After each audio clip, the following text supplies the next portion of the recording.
Friends, यह video रसायन शास्त्र विषय के बारे में नहीं है, लेकिन यह वीडियो युवा पीढ़ी को पूरी तरह समर्पित है।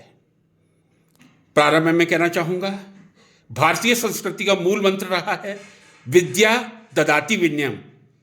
विद्या से विनय, विनम्रता की प्राप्ति होती है, और एक विद्यार्थी का सबसे पहला लक्षण जो होता है वो उसकी विनम्रता ही होता है। यदि विद्यार्थी विनम्र नहीं है, विद्या ग्रहण नहीं कर सकता, यह मुझे कहने में कोई अतिशयोक्ति नहीं है। और यदि मैं साइंस की भाषा में कहूँ, विज्ञान की भाषा में कहूँ, विद्या और विनय एक दूसरे के समानुपाती हैं, डायरेक्टली प्रोपोर्शनल हैं। लेकिन कई बार जिंदगी में ऐसे अवसर आते हैं जब युवा बिल्कुल सही है, लेकिन उसे अन्याय का सामना करना पड़ता है। अपनी जगह पूरी तरह विनम्र होना चाहिए। आप विनम्रता से प्रयास कीजिए जितना कर सकें। यदि विनम्रता से आपको सफलता नहीं मिलती तो कृपया आप गिव अप मत कीजिए, किसी चीज को छोड़िए नहीं। आज मैं एक ऐसी महिला वैज्ञानिक की जीवन की एक कथा आपके सामने प्रस्तुत करने जा रहा हूं, जिन्होंने एक अपनी विनम्रता से, हठ धर्मिता से अपने लक्ष्य को प्राप्त करके ही चयन लिया था। और वो महिला विशेषतः हमारे देश की महिला युवा कन्याओं के लिए, विज्ञान की कन्याओं के लिए या कोई अन्य कन्याएं हैं, एक आदर्श स्वरूप है। उस महिला का जिसका मैं जिक्र कर रहा हूं, नाम है कमला सोहानी, जो एक देश की बहुत बड़ी बायोकेमिस्ट उभरी थी। और 1939 में, 1939 में उन्होंने साइंस में पहली पीएचडी की डिग्री महिला के रूप में प्राप्त की थी। या मैं ये कहूँ, Kamala Sohani was the first lady to receive the PhD in science in 1939। हुआ क्या था, 1933 में उन्होंने बॉम्बे यूनिवर्सिटी से बीएससी की डिग्री प्राप्त की थी। सबको मालूम है बॉम्बे यूनिवर्सिटी बहुत ही प्रतिष्ठित यूनिवर्सिटी है। और यदि मेरी मेमोरी सही है, सबसे पहले इस देश में 1857 में 3 विश्वविद्यालय आए थे, बॉम्बे, कलकत्ता और मद्रास। बॉम्बे यूनिवर्सिटी बहुत प्रतिष्ठित यूनिवर्सिटी थी और है। कमला सोहानी ने बीएससी की डिग्री बॉम्बे यूनिवर्सिटी से प्राप्त की थी, लेकिन उनकी एक तीव्र इच्छा थी, एक आकांक्षा थी कि मैं MSc Indian institute of science Bangalore से करूं, जो हर एक विद्यार्थी की इच्छा होनी चाहिए, क्योंकि इंडियन इंस्टीट्यूट ऑफ साइंस वह संस्थान है जो देश का सर्वश्रेष्ठ संस्थान है विज्ञान के शोध के क्षेत्र में। कमला सोहानी का भी यही सपना था। कमला सोहानी ने एमएससी डिग्री के लिए Indian institute of science Bangalore में अप्लाई किया था, लेकिन उनकी एप्लीकेशन रिजेक्ट हो गई थी, स्वीकृत नहीं हुई थी। कारण, क्योंकि एक महिला थी और महिलाओं को अनुमति नहीं थी उस समय इंडियन इंस्टीट्यूट ऑफ साइंस में एडमिशन लेने की, क्योंकि महिलाओं से अच्छी शिक्षा की आशा नहीं की जाती थी। ये मैं बात कर रहा हूं, मैंने आपसे कहा 1933 में उन्होंने बीएससी किया था, तो 1933 की ही ये बात है। और उनकी एप्लीकेशन को, प्रार्थना पत्र को रिजेक्ट किसने किया था? देश के महान वैज्ञानिक जिन्होंने समूचे विश्व में भौतिक शास्त्र का नाम मशहूर किया था, सर डॉक्टर सीवी रमन। 1930 में सीवी रमन को भौतिक शास्त्र का नोबेल पुरस्कार मिला था, यह हम सबको मालूम है।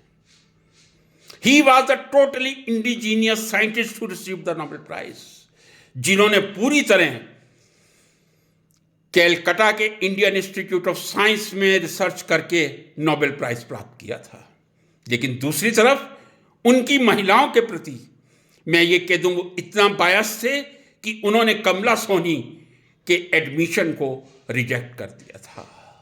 यहां से बिंदु शुरू होता है किस तरह एक युवा को अपनी हठ धर्मिता से, यदि वो सही रास्ते पे है, अपने प्रयास को सार्थक करना चाहिए।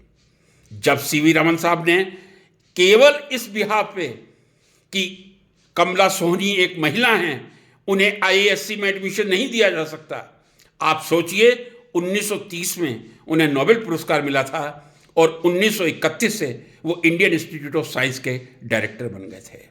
1933 में जब उन्हें नोबेल प्राइज मिले हुए मात्र 3 साल हुए थे, पूरे विश्व में उनकी पर्सनैलिटी की लाइट, एक आभा बिखेर रही थी। उस समय कमला सोहनी ने सोचा, चाहे सर सीवी रमन क्यों ना हो, यदि इन्होंने मेरी एप्लीकेशन को रिजेक्ट किया है, मैं सत्याग्रह करूंगी। और आप विश्वास कीजिए, कमला ने उनके बाहर सत्याग्रह शुरू कर दिया कि मुझे क्यों नहीं एडमिशन दिया जा रहा है। जब एक महिला सत्याग्रह करेगी, तब सीवी रमन सर को भी लगा कि नहीं, मुझे प्रवेश देना चाहिए। यही है हठधर्मिता सही चीज की। यदि आप सही हैं तो आप सत्याग्रह के रास्ते पर चलें, जो महात्मा गांधी जी ने पूरे विश्व को सिखाया था। तब रमन सर ने उनको एडमिशन दिया, लेकिन कंडीशन लगाई थी, she will not be allowed as a regular student, part time student रहेंगी, और जितना लेट नाइट काम करना पड़ेगा उतना वो लैब में काम करेंगी और लैब के किसी विद्यार्थी को डिस्टर्ब नहीं करेंगी। ये सर सीवी रमन की 3 कंडीशन थी। तीनों कंडीशन ग्रहण करते हुए कमला सोहनी ने एडमिशन ले लिया था। अब कुछ ऐसी चीज है जो मैं यदि वर्बेटम आपके सामने पढ़ दूं तो शायद ज्यादा रुचिकर हो जाएगी। Although admittedly humiliated bye them, Kamla agreed to the terms, all the 3 terms. She will not destroy the lab. She will not spoil the lab. She will work till hours late light, जब तक उनके guide कहेंगे. As a part-time, she will be admitted. She accepted. But what she would later say, though Raman was a great scientist, he was very narrow-minded. माफी चाहूंगा, जो उन्होंने कहा था, मेरे लिए भी रमन परम पूजनीय हैं, अति श्रद्धा के पात्र हैं. बट व्हाट डिड शी से? दो Raman was a great scientist, he was very narrow minded. I can never forget the way he treated me just because I was a woman. Even then, Raman didn't admit me as a regular student. This was a great insult to me. The bias against women was so bad at that time. What can one expect if even a Nobel laureate behaves in such a way? Kamla mentors in IISc during his MSc was Srinivas Iyer. But during her MSc, she did excellent work on milk, pulses and legumes. Her dedication and research influenced Professor Raman's decision to let women into the IISc a year after she completed her MSc with distinction in 1936. उन्होंने सत्याग्रह करके ना केवल अपने लिए IISc के दरवाजे खुलवाए थे, आने वाली महिलाओं के लिए भी दरवाजे खुलवा दिए थे कि एक महिला होने का गुनाह होने पर ही IISc के लिए उनके दरवाजे बंद नहीं होंगे. आने वाली कई महिलाओं, कई पीढ़ियों के लिए IISc के दरवाजे खुलवाए थे तो कमला सोहनी ने खुलवाए थे. ये उनकी एक संघर्ष की गाथा है. उसके बाद ये महानता होती है. कमला सोहनी ने जब IISc से MSc की, immediate she move to Cambridge. वो PhD के लिए कैम्ब्रिज चले गए. जितना आप अलग अलग जगह जाएंगे आपको एक्सपोजर ज्यादा मिलेगा, आपको सीखने का अवसर ज्यादा मिलेगा. During his PhD, she discovered the enzyme cytochrome C, which plays an essential role in the electron transport chain. Her thesis on the subject was completed in 14 months. 14 महीनों में उन्होंने अपने PhD का कार्य पूर्ण कर लिया था. और उनकी PhD, ये बहुत भ्रांति होती है कि किसी भी शोध कार्य का मूल्यांकन या PhD डिग्री का मूल्यांकन उसमें जुड़े हुए प्रश्नों की संख्या से होता है. नहीं. अब मैं जो आपको कहने जा रहा हूं, कमला सोहनी ने 1939 में जब कैम्ब्रिज में PhD थीसिस सबमिट की थी, उनकी थीसिस मात्र 40 पेजेस की थी, 40 पेज की थी. This was the life sketch of Kamala Soni. अंत में मैं जो अक्सर एमएससी के विद्यार्थियों को कहा करता था, ये कमला जी के ऊपर बिल्कुल सही बैठता है। हमें, फिर मैं कहूंगा विद्या ददाति विनयम, हमें विनयशील होना चाहिए, विनम्र होना चाहिए।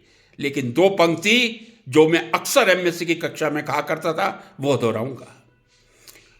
वो शांति कैसी जो शमशान बना दे, वो शांति कैसी जो शमशान बना दे, कैसी अहिंसा जो स्वयं को मिटा दे। वो शांति कैसी जो शमशान बना दे, कैसी अहिंसा जो स्वयं को मिटा दे। अन्याय सहकर जो गर्दन झुका दे, अन्याय सहकर जो गर्दन झुका दे, वो कैसे युवा जो आंसू बहा दे। कमला सोनी ने आंसू नहीं बहाए थे। सर सीवी रमन जैसी पर्सनैलिटी के सामने सत्याग्रह करके, पहले विनम्रता से, फिर सत्याग्रह करके आईएएससी में प्रवेश करके आने वाली अनेक महिलाओं के लिए आईएएससी के दरवाजे खोल दिए गए थे। मैं आशा करता हूं इस वीडियो से हमारे देश की युवा पीढ़ी प्रेरित होगी, वो विनम्रता पे चलेगी, सत्यता पे चलेगी, और यदि आवश्यकता है तो सत्याग्रह की भी सामना करेगी, लेकिन अपने लक्ष्य की प्राप्ति करेगी। पुनः मुझे विवेकानंद जी का ये वाक्य याद आ गया, उत्तिष्ठत् प्राप्य वीरान्य बोधत्। उठिए जागिए, तब तक मत रुकिए जब तक लक्ष्य की प्राप्ति ना हो जाए। नमस्कार।